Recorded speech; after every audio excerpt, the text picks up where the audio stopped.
Javnu emisiju pririhtali dva sanji, Kotrinšak i voditeljki radioemisiji Ostaňce na Šmejani, host bul Saša Palenkaš i jeho band.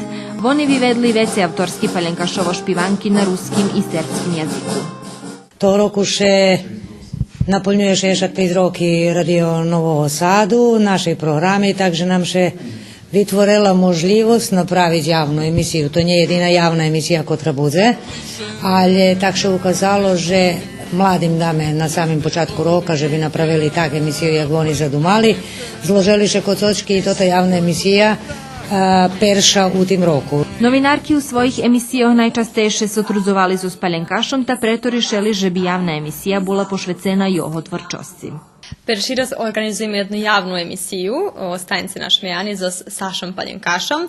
Він нам нешка гост у tej нашій цілій емісії, котру будете мати нагоду od Patric.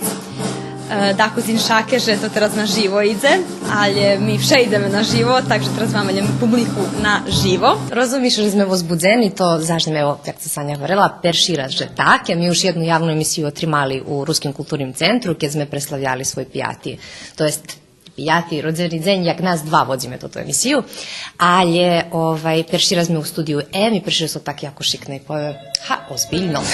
Zadumane, že bi še u buduce javni emisiji otrimovali po naših mestoh na povolanku zainteresovanih mladih z našej zajednici.